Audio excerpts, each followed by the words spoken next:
मोहम्मद सलीम डार साहब, आप जेड के हाउसिंग बोर्ड के मैनेजिंग डायरेक्टर हैं।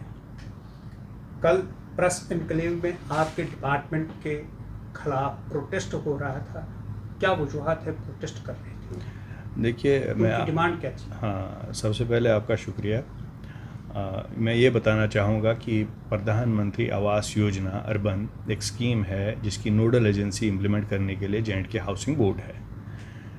ये स्कीम 2016 में शुरू हुई। ये उन लोगों के लिए स्कीम है जो ये 3-4 जो गाइडलाइंस हैं उनको फुलफ़िल करते हैं। नंबर 1 कि उनका कोई पक्का हाउस नहीं होना चाहिए अर्बन लोकल बॉडी के अंदर या जीएमसी एसएमसी लिमिट्स के अंदर। दूसरा, उनकी अपनी ज़मीन होनी चाहिए। तीसरा, 3 लाख से कम उनकी इनकम होनी चाहिए। ये मेजर जो गाइडलाइंस हैं, ये जो फुलफ़िल करेंगे तो वो एलिजिबल हैं। इसमें इनको 1,66,000 के करीब इमदाद मिलती है। 1.5 लाख सेंट्रल गवर्नमेंट का अमाउंट होता है और 16,666 जो है यूटी गवर्नमेंट से मिलता है। जब ये स्कीम शुरू हुई तो टोटल इसमें जो यूटी में 52,210 बेनिफिशरीज़ को अप्रूव किया गया। ये सेंट्रल मॉनिटरिंग कमेटी जो है उन्होंने अप्रूव किया हमारी रिकमेंडेशंस पे, जो तब यहाँ से गई हुई थी। डिफरेंट डीपीआरस थी। श्रीनगर में इन 52,210 में से जो टोटल अप्रूव्ड थे वो थे 16,144। मतलब टोटल अगर यूटी का हम मान लेते हैं 100%, तो श्रीनगर, खाली श्रीनगर एसएमसी के 31% थे, 31%।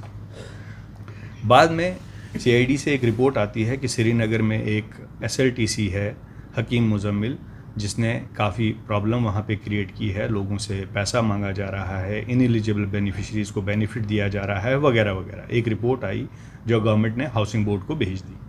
हाउसिंग बोर्ड ने उसको देखा तो साइमल्टेनियसली गवर्नमेंट ने उसमें एमडी हाउसिंग बोर्ड को उस वक्त इंक्वायरी ऑफिसर लगा दिया, जो उस वक्त के यहाँ पे एमडी हाउसिंग बोर्ड थे। उन्होंने उस पर एक इंक्वायरी की और इंक्वायरी की रिपोर्ट गवर्नमेंट को भेज दी, जिसमें ये बताया गया कि प्रिलिमिनरी फाइंडिंग्स पे कि ही इज़ इन्वॉल्व, मुजम्मिल जो है he is involve in different illegal activities, making illegal payments to some beneficiaries वगैरह वगैरह। उस बेस पे उसको साइडलाइन किया गया housing and urban development department के कहने पे। Subsequently director urban local bodies Kashmir को इंक्वायरी ऑफिसर बनाया गया with joint commissioner of Srinagar municipal corporation as को member.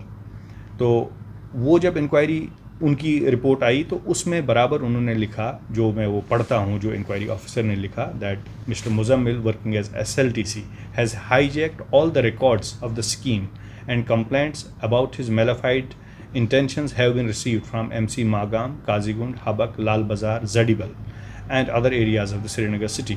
Even at some places, people complained that for releasing the genuine staged payments in their favor, they have to pay underhand cuts to them. ये inquiry officer ने explicitly mention कर दिया। उसके बाद हमने उसको disengage किया। डिसएंगेज ही नहीं किया, गवर्नमेंट ने साइमल्टेनियसली रीवेरिफिकेशन प्रोसेस का ऑर्डर दिया कि पूरी यूटी में रीवेरीफाई किया जाए सब बेनिफिशरीज़ को जो भी अप्रूव हुए हैं। ये खाली इसी यूटी में नहीं हुआ, it happen through out the country और काफ़ी इनएलिजिबल बेनिफिशरीज़ निकल के आए इस वेरिफिकेशन प्रोसेस में। टोटल जो इनएलिजिबल बेनिफिशरीज़ 52,210 में से निकले, वो आए 20,209 टोटल बेनिफिशरीज इनएलिजिबल। और साइमल्टेनियसली उस वक़्त सैचुरेशन ऑफ डिमांड के लिए ये भी देखा गया कि क्या कोई एलिजिबल है जो रह गया है, वो भी चेक किए गए और वो निकले 12,700 जो एलिजिबल रह गए थे। उन 12,700 को इनकॉर्पोरेट किया गया और 20,209 को निकाल दिया गया। और श्रीनगर के जो 16,144 थे उनमें से 13,265 इनएलिजिबल थे। Means 82% of the total Srinagar के जो बेनिफिशरीज थे उनमें 82% इनएलिजिबल थे।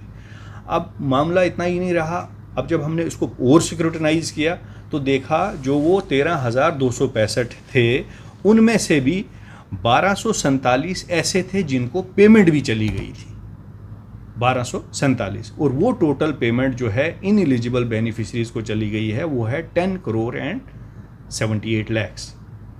उसके बाद जब वो पूरा डाटा बना, matter was taken up with the government और वहाँ पे टॉप लेवल से हमें अप्रूवल आया कि इसको रेफ़र कर दीजिए क्राइम ब्रांच और एसीबी को। All this data has been shared with crime branch and ACB. Our DVO is here इन्होंने सारा शेयर किया है और हमने पूरा इसमें डिटेलिंग की। तो यही कल प्रोटेस्ट था कि ये इनएलिजिबल जो हैं इनको क्यों निकाला गया। दरअसल मकसद ये है कि किसी तरह से इनएलिजिबल को बेनिफिट दिया जाए, वो होगा नहीं, कभी नहीं होगा इनएलिजिबल को। और साइमल्टेनियसली खाली हकीम मुजम्मिल नहीं, हमने 13 ऐसे CLTCs को निकाला है जो या तो परफॉर्म नहीं कर रहे थे या माल प्रैक्टिसेस में इन्वॉल्व थे, और 2 रिसेंटली हमने वो CLTCs को निकाल दिया श्रीनगर के जिनके खिलाफ काफ़ी कंप्लेंट्स आई कि इन्होंने they are also involve in paying benefits to some ineligible beneficiaries or making extra payments than what are to be required to be paid under norms। तो उनके खिलाफ भी एक्शन लिया गया। तो वही एक प्रोटेस्ट चल रहा था। दरअसल लोगों को मालूम नहीं है कि गाइडलाइंस क्या हैं, एलिजिबिलिटी की कंडीशंस क्या हैं। हर आदमी को लगता है श्रीनगर में या पूरी यूटी में कि PMAY आया तो ये हर किसी को 1.5 लाख मिलना चाहिए। ऐसी बात नहीं है। मैं फिर दोहराता हूँ, आपका पक्का मकान नहीं होना चाहिए ULB के अंदर। जहाँ पर आप मकान बनाओ वो ज़मीन आपके नाम होनी चाहिए। नंबर 3, आपकी एनुअल इनकम 3 लाख से कम होनी चाहिए। ब्रॉड गाइडलाइंस ये हैं।